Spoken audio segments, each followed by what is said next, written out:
நீங்கள்லாம் Samsung phone, Samsung TV, Samsung laptop உள்ளிட்ட விஷயங்களை பயன்படுத்துகிறீங்களா? அப்படின்னா உடனடியாக அதை நிப்பாட்டிருங்க. ஏன்னா உங்களுடைய அந்த இன்ஃபர்மேஷன் எல்லாமே திருடப்படுகிறது. யாராலன்னா இஸ்ரேலுங்கிற நாட்டுக்காரங்கனால.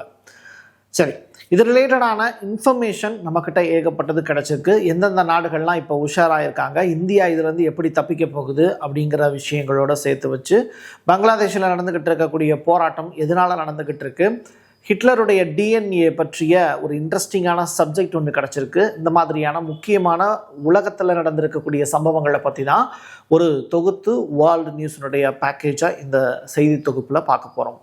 வாங்க பார்க்கலாம் உறவுகளே. இது பிரசாத் சிக்னேச்சர்.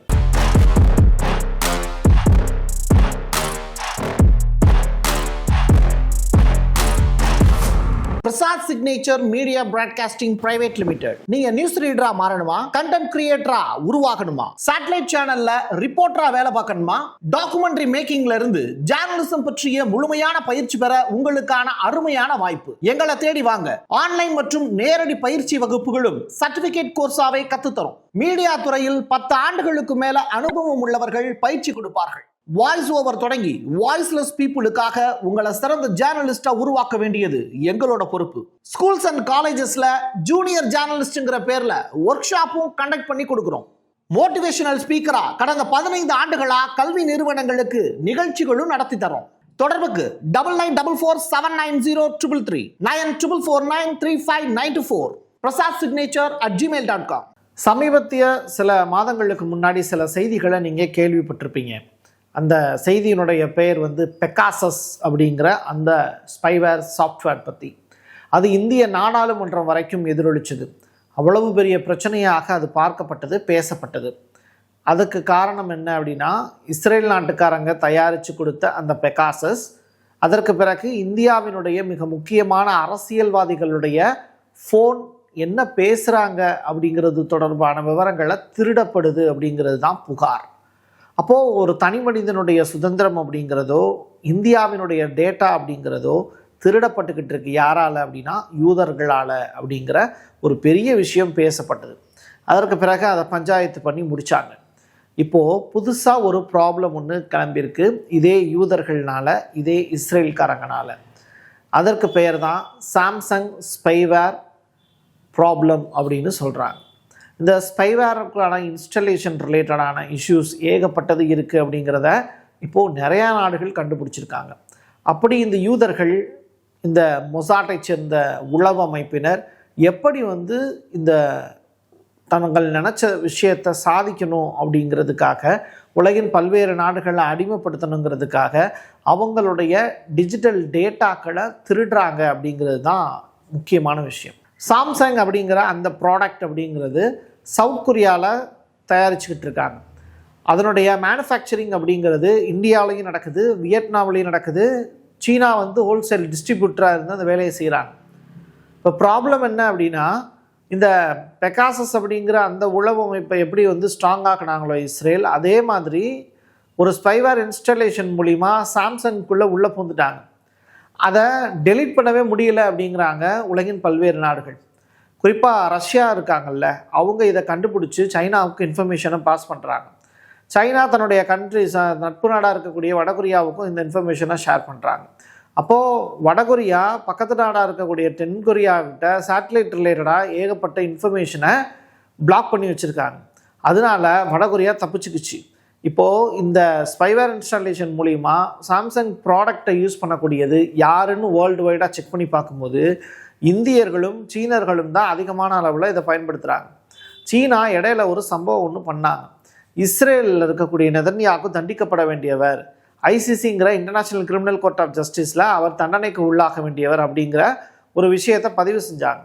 உடனே என்ன ஆச்சு, இந்த விஷயம் பெரிய அளவில் பேசு பொருளாக மாறிச்சு. பேசு பொருளாக மாறின உடனே சீனாவுக்கு எதிராக இப்போ இஸ்ரேல்காரங்க செஞ்சுருக்கக்கூடிய சூழ்ச்சி தான் இது அப்படின்னு பேசுகிறாங்க. பிஸ்னஸ் வயர் நியூஸ் அப்படிங்கிற அந்த செய்தி சேனலில் இதை ரிலீஸ் பண்ணியிருக்காங்க. எப்படின்னா, Galaxy A and M series அந்த ஃபோனில் அதிகமான அளவில் இந்த சாஃப்ட்வேர் வந்து கரப்டாக இருக்குது அப்படிங்கிற செய்தியை வெளியிட்டிருக்காங்க.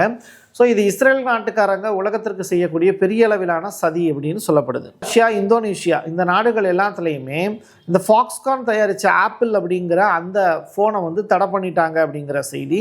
துருக்கியும் ஹங்கேரியும் என்ன பண்ணுறாங்க, ஐஃபோனை பேன் பண்ணிட்டாங்க.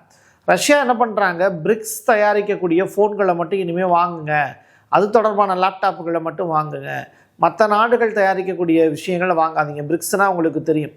ஸோ நம்ம ஒரு கூட்டமைப்பு வச்சுருக்கோம், அந்த கூட்டமைப்புலேருந்து தயாரித்த பொருட்களை மட்டும் வாங்கிக்கோங்க, இஸ்ரேல் தயாரித்த எந்த பொருளையும் வாங்காதீங்க அப்படிங்கிறது தான் அந்த அறிவிப்பு.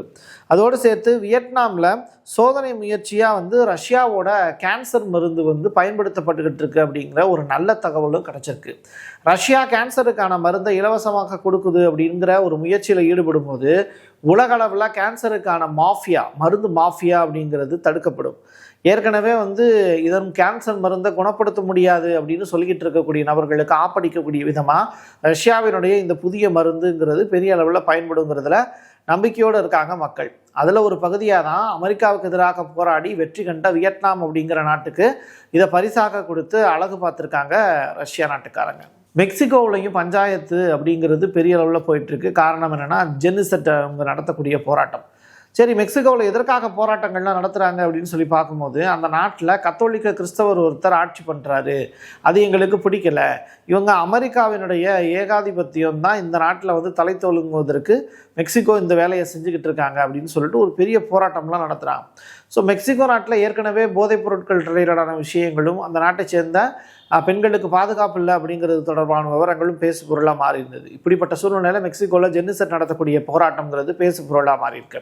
அதே நேரத்தில் பங்களாதேஷ் அப்படிங்கிற நாடு, ஷேக் ஹசீனா மறுபடியும் நாடு அமைதிக்கு திரும்பிடுச்சு அப்படின்னா நிச்சயமாக நான் உள்ளே போடுவேன் அப்படிங்கிற ஒரு ஸ்டேட்மெண்ட்டை சொல்லியிருந்தாங்க.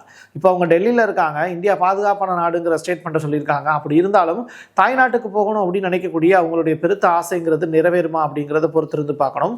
இன்றைக்கி பங்களாதேஷில் பஸ் எரிப்பு, ட்ரெயின் எரிப்பு உள்ளிட்ட விஷயங்களில் அந்த நாட்டினுடைய இளைஞர்கள் சூப்பராக ஈடுபட்டுக்கிட்டு இருக்காங்க.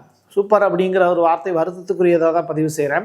இப்படி ஒரு கோமாளிகளை வைத்துக்கொண்டு, கோமாளி இளைஞர்களை வைத்துக்கொண்டு அந்த நாடு திண்டாடி கொண்டு இருக்கிறது அப்படிங்கிறது தான். பக்கத்து நாடான பாகிஸ்தான்லேருந்து ஏகப்பட்ட பேர் வந்து உள்ளுக்குள்ளே நுழைஞ்சு பங்களாதேஷை சூறையாடிக்கிட்டு இருக்காங்கங்கிற தகவல் வெளியாகிருக்கு. இது எல்லாமே அமெரிக்காவினுடைய தூண்டுதல் காரணமாக தான் பங்களாதேஷில் அங்கே ஆளுவதற்கு தகுதியற்ற நோபல் பரிசு வாங்கிய யார், அமெரிக்காவினுடைய முன்னாள் அதிபரான ஒபாமாவால் நோபல் பரிசு கொடுக்கப்பட்ட ஒரு தலைமை அதிகாரி ஒருத்தர் இருக்காருங்க. அவருடைய தூண்டுதலின் பேரில் தான் இந்த போராட்டம் நடந்துகிட்டு இருக்கு அப்படிங்கிற வேதனையான செய்தியும் பதிவு செய்ய வேண்டியது இருக்குது. இப்போ சைனா என்ன பண்ணுறாங்க, ஒரு முக்கியமான அறிவிப்பு ஒன்று கொடுக்குறாங்க. நாங்கள் சாம்சங் அப்படிங்கிற ப்ராடக்டை ஒட்டுமொத்தமாக சைனாவிலேருந்து அப்புறப்படுத்துகிறோம், அதுக்கு பதிலாக நோக்கியா உள்ளே வாங்க, நோக்கியா இந்தியன் கம்பெனி, ஸோ எங்களுக்கு எந்த பிரச்சனையும் இல்லை, நீங்கள் வந்து நோக்கியா வேர்ல்டு வைடாக மொத்தமாக வேர்ல்டு வைடாக 123 நாடுகளில் அதிகமான அளவில் நோக்கியா பரவி கிடக்கு, ஸோ நீங்கள் எங்களுடைய நாட்டுக்குள்ளே வந்து சர்வீஸ் கொடுங்க அப்படிங்கிற ஒரு விஷயத்தை கொடுத்துருக்காங்க. சைனாவினுடைய இந்த அறிவிப்பு அப்படிங்கிறது ரஷ்யா அதோடு சேர்த்து இந்தியாவினுடைய டைப் அப்படிங்கிறது ரொம்ப ஸ்ட்ராங்காக இருக்கிறதுனால தான் இந்தியாவை வந்து கூப்பிட்றாங்க சைனா. இதை இந்தியா பயன்படுத்திக்கிட்டு எல்லை பிரச்சனையும் சமாளிக்கும் அப்படிங்கிற ஒரு பெருத்த நம்பிக்கை நமக்கு இருக்குது. ஹிட்லருடைய டிஎன்ஏ இப்போ பேசு பொருளாக மாறி இருக்கு. Hitler DNA blueprint of dictator அப்படின்னு சொல்லிட்டு ஒரு புதியதொரு ஆவண படம் ஒன்று ரிலீஸ் ஆக போகுது. இதுலேயும் யூதர்கள் வந்து பின்னாடி இருந்து வேலை செய்கிறாங்க அப்படிங்கிற தகவல் ரிலீஸ் ஆகிருக்கு. யூதர்களை அடியோடு வெறுத்தவர், அவங்கள வெட்டி கொலை செய்தவர் யாருன்னு கேட்டால் இந்த ஹிட்லர் தான். ஹிட்லருக்கு வந்து அவர் எழுதிய ஃபேமஸான வார்த்தைகளில், நான் கொஞ்சம் யூதர்களை விட்டுட்டு போகிறேன், அதுக்கான காரணம் என்னென்னா, நான் ஏன் யூதர்களை அடியோடு வெறுக்கிறேன், ஏன் யூதர்களை கொலை செய்கிறேன் அப்படிங்கிறத உலகம் வந்து இன்னும் புரிஞ்சுக்க மாட்டேங்குது. கொஞ்சம் யூதர்களை நான் விட்டுட்டு போகிறேன், அவங்க உலகத்தை எப்படி ஆட்டி படைக்கிறாங்கங்கிறத நீங்கள் பார்த்து தெரிஞ்சுக்கோங்க. ஹிட்லர் நல்லவன் தான் அப்படிங்கிறத தெரிஞ்சுக்கிறதுக்கான வாய்ப்பு வெகு விரைவில் உங்களுக்கு காத்திருக்கு அப்படிங்கிறத சொல்லி முடித்தார். இப்போது யூதர்களை அதிகமான அளவில் கொலை செய்த ஹிட்லர் அசிங்கப்படுத்துறது வரலாற்றில் எப்படி அப்படிங்கிறது யூதர்கள் தொடர்ச்சியாக யோசிக்கிட்டே இருக்காங்க. அதனால் ஹிட்லர் இறந்த இடத்துலேருந்து ரத்த மாதிரிகளை சேகரித்து அவங்க ஆய்வு செஞ்சுக்கிட்டே இருக்காங்கங்கிற ஒரு தகவலை அப்பப்போ வெளியிட்டுக்கிட்டே இருந்தாங்க. அதில் இப்போது ஹிட்லருக்கு பாலினம் தொடர்பான நோய் இருக்குது, அவருடைய பாலினத்தை பற்றியும் அவரை வந்து கேலிக்கு உள்ளாக்கக்கூடிய வகையிலையும் அவரால் வந்து எதையுமே செய்ய முடியாது அப்படிங்கிற மாதிரியான விஷயங்களை எல்லாம் மையப்படுத்தி சொல்லிக்கிட்டு இருக்காங்க. ஹிட்லருக்கு வந்து ஒரு காதலி இருக்காங்க, அந்த காதலியோடு சேர்த்து தான் கடைசியாகவும் அவர் மரணமடைந்தார் அப்படிங்கிறதெல்லாம் வரலாற்றில் பொன்னெழுத்துக்களால் பொறிக்கப்பட்ட வார்த்தைகள். சரியா?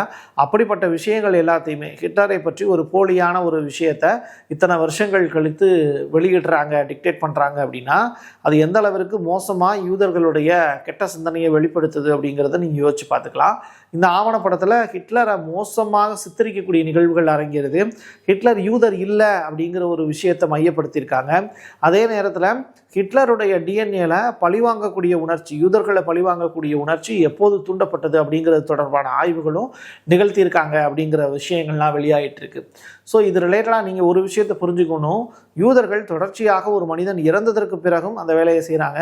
தன் எதிரியாக நினைக்கக்கூடிய எல்லா நாடுகளையும் தன்னுடைய அடிமையாக்குவதற்கான எல்லா வேலைகளையுமே இப்போது சாஃப்ட்வேர் ப்ளஸ் டிஜிட்டல் மீடியாவை பயன்படுத்தி இந்த சாம்சங் அப்படிங்கிற நிறுவனத்தை முடக்கி இப்போது எல்லா வேலையும் செஞ்சுருக்காங்க. அதையும் உலகத்துக்கு வெளிச்சமாக கொண்டு வந்தது யாருன்னு கேட்டால் இதே இஸ்ரேல் தான்.